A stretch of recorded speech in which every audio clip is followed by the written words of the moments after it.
So for those whom I have not had the privilege to meet, my name is Josh Wullenweber. I am the pastor here at New Jerusalem Lutheran Church, and it warms my heart. It truly does to see so many people gathered here today to celebrate Nancy and to support Ed and Andrew and their entire family. I also give thanks to my colleagues who are helping to remember and give thanks for Nancy's life as leaders in this service. And I pray that even though we come from many different parts of Nancy's life, we can lean on each other as a community, as a church, as an extended family of sorts, gathered here this day to give thanks for her life. Now, community, that is a word that comes to mind as I think about Nancy and her life and her work. In fact, it was a conversation about community and the food pantry that brought Nancy and I together for our first official meeting. But that was the first meeting. Before that, we had our first interaction. That happened a few weeks before that meeting. I think I had been here at New Jerusalem for maybe a month or so at best when Pentecost rolled around.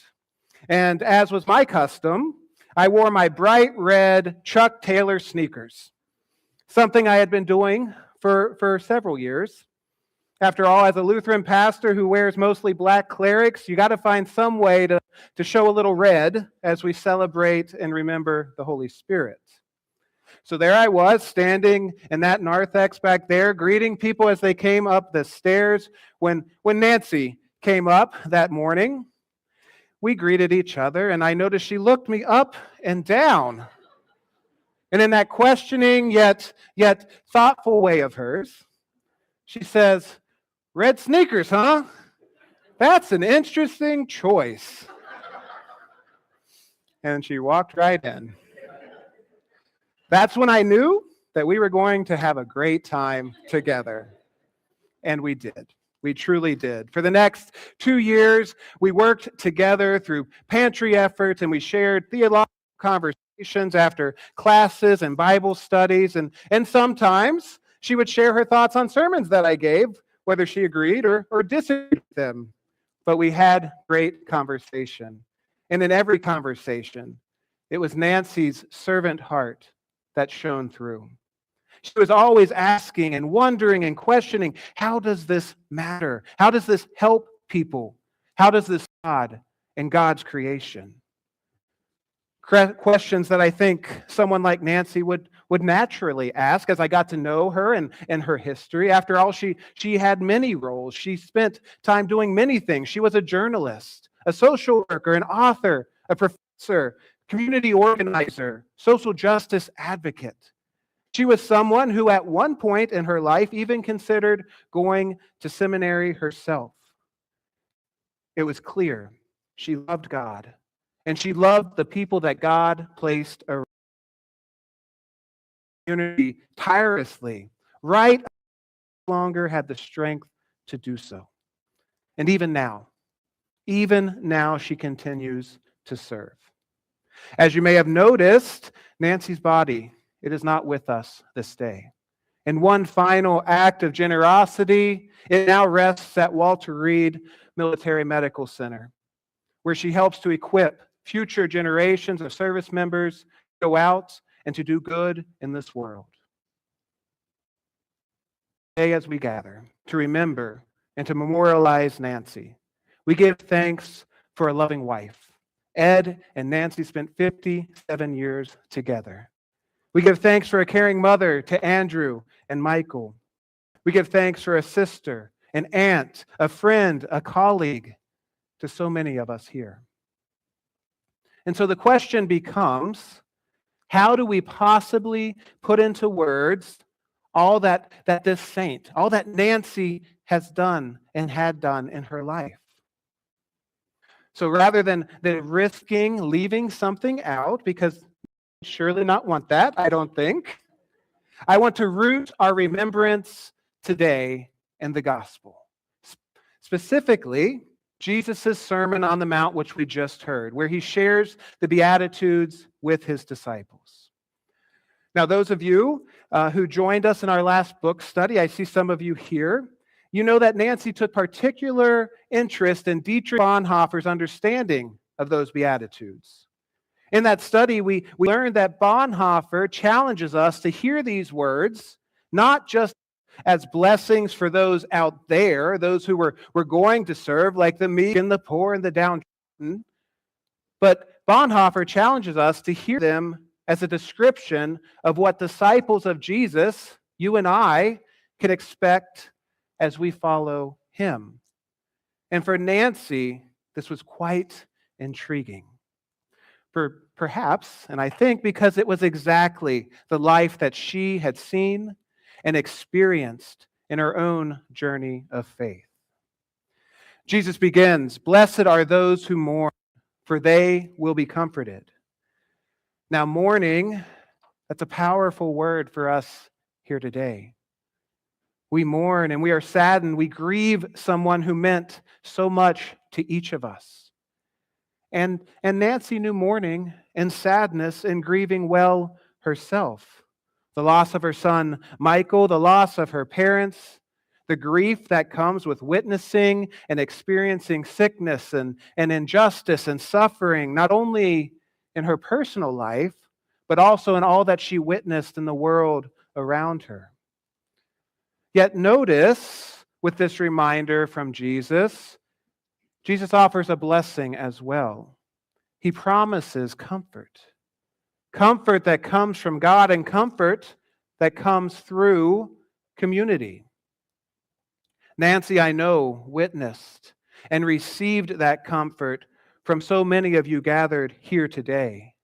In her work, in her study, in her writing, no matter how you entered her life, she witnessed and received God's comfort through you. Jesus continues, "Blessed are the meek, for they will inherit the earth." He's saying, blessed are the gentle, the humble, the patient.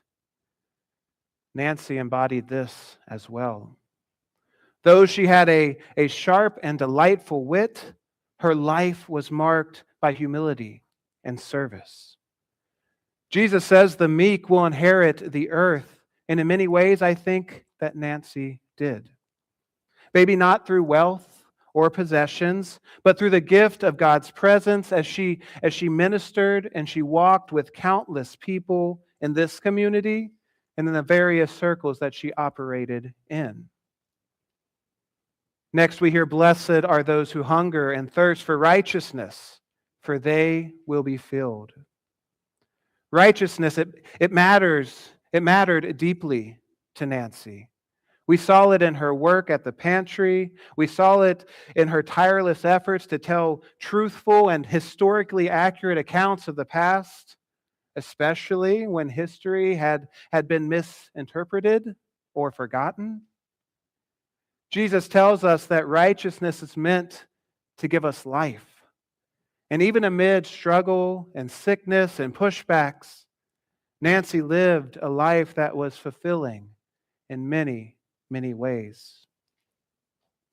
Jesus goes on, "Blessed are the merciful, for they will receive mercy."